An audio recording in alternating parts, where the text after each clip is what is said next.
వచ్చిందా అందులో? నేను అడుగుతున్నా ఒకే మాట. మా తమ్ముడు నామాలు కూడా పెట్టుకున్నాడు. అది పవిత్రత, దేవుని మీద అభిమానం.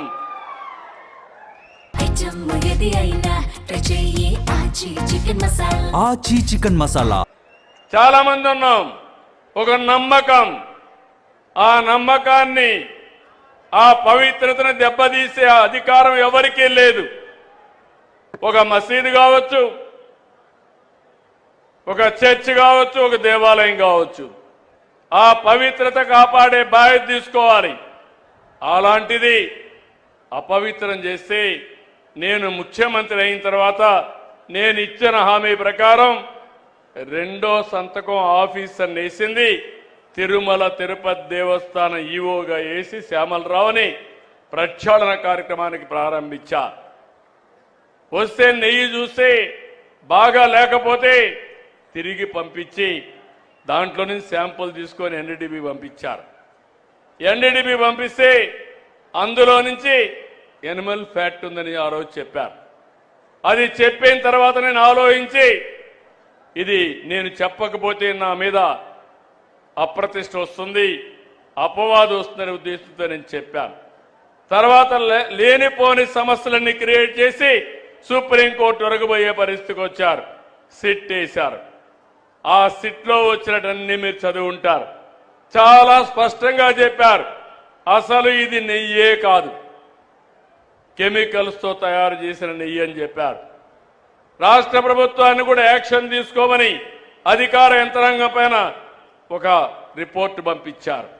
ఇవన్నీ వస్తే తప్పుని తప్పించుకోవడానికి, వాళ్ళు చేసిన తప్పును వేరే వాళ్ళపైన వేయడానికి ప్రయత్నం చేసే నీచులున్నారంటే ఏమనాలి నాకైతే అర్థం కావడంలా.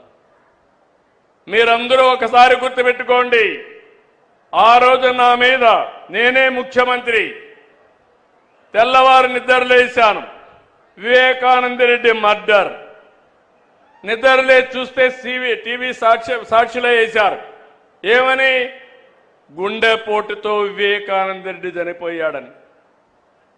నేను కూడా నమ్మాను, పాపం అనిపించింది. సాయంత్రం అయింది, పోస్ట్ మార్టం చేశాం. అది కూడా ఆయన కూతురు అడిగింది. అడిగితే పోస్ట్ మార్టం చేస్తే ఇది గుండెపోటు కాదు, గొడ్డలి పోటని తేల్చారు.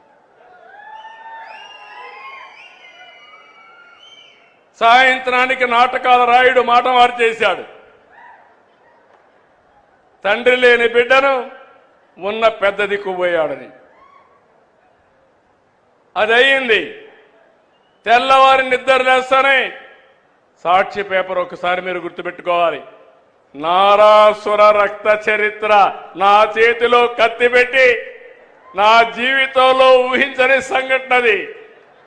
నేను రాజకీయం చేస్తాను కానీ రౌడీల గుండెల్లో రైళ్లు పరిగెత్తిస్తాను కానీ సంఘ విద్రోహ శక్తులను అణిచివేస్తాను కానీ ప్రాణానికి కూడా లెక్క పెట్టుకోను కానీ నేను నేరాలు చెయ్యబోనని మీ అందరికీ హామీ ఇస్తున్నా. అది నా నిజాయితీ, అది నా యొక్క జీవితం అంతా కూడా మీరు చూశారు. అలాంటిది పాపం ఆ అమ్మాయి కూడా వాళ్ళ చిన్నాన్న కూతురు మోసపోయింది. తర్వాత తెలుసుకునే కొద్దిగా లేట్ అయిపోయింది. ఇప్పుడు తిరుగుతా ఉంది. సెక్యూరిటీ కూడా పెట్టుకొని తిరిగే పరిస్థితి వచ్చింది. నిన్న మీరు చూస్తే ఇంత స్పష్టంగా చెప్పితే అపవిత్రం చేశారని చెప్తే, అవినీతి జరిగిందని చెప్తే తిరిగి హెరిటేజ్ అనే కంపెనీ తీసుకొచ్చి నా పేరే వేసి తప్పించుకోవాలంటున్నానంటే కరుడు గట్టిన నేరస్తుడు అవునా కాదా అని మిమ్మల్ని అడుగుతున్నా. అలాంటి నేరస్తులతో రాజకీయం చేయాలనా? ఏమంటారు మీరు? అంటే మీకు బాధ్యత లేదా? నాకు ఒక్కడికైనా బాధ్యత రాష్ట్రాన్ని కాపాడుకోవడం. మీకు బాధ్యత లేదా? ఎందుకు మీరందరూ కూడా గట్టిగా ముందుకు రావడం లేదు నేను అడుగుతున్నా. మంచిని అభినందించాలి, చెడుని ఖండించాలి. చెడు వ్యక్తులను కూడా ఎక్కడికక్కడ మీరు నిరాకరించే పరిస్థితి రావాలి. అప్పుడే రాజకీయాలు ప్రక్షాళన అవుతాయి. అట్లా కాకుండా ఏదో చిన్న చిన్న దీని మీదనే ఆలోచిస్తా కూర్చుంటే నాకెందుకు వచ్చిందని మీరు ఇంట్లో పడుకుంటే 5 ఏళ్లు మీకోసం నేను కష్టపడ్డా. కడాన నాకు ఎప్పుడూ ఊహలో కలలో కూడా ఊహించలేదు నేను కూడా జైలుకు పోవాల్సి వచ్చింది. దేని మీద పోయాను మీరు చూశారు. నాకు ఒక నోటీస్ ఇస్తే నేను సమాధానం చెప్పేవాడిని. ఉన్న పళంగా నిన్ను అరెస్ట్ చేస్తున్నా అని పట్టుకొచ్చి లోపలేసే పరిస్థితికి వచ్చారు. కానీ దేనికోసం పోరాడాను? దేనికోసం? 40 సంవత్సరాలుగా నన్ను అభిమానించారు.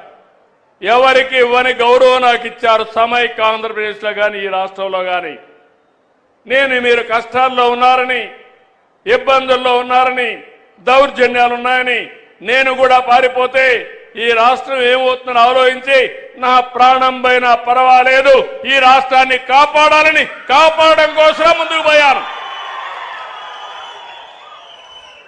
చాలా మంది అన్నారు జైల్లో నుంచి మీరు తిరిగి రారన్నారు. నేను ఎప్పుడూ భయపడలేదు. నేను ఒకే మాట చెప్పా, నేను 23 క్లెయిమోర్ మైన్స్ నా మీద వేసినప్పుడే భయపడకపోతే దీనికి నేను భయపడనని చెప్పాను. ఒక పద్ధతి కోసం, ఒక పర్పస్ కోసం ఉన్నప్పుడు భయపడను. అది నా నైజం. ఇప్పుడు ఆచి చికెన్ మసాలా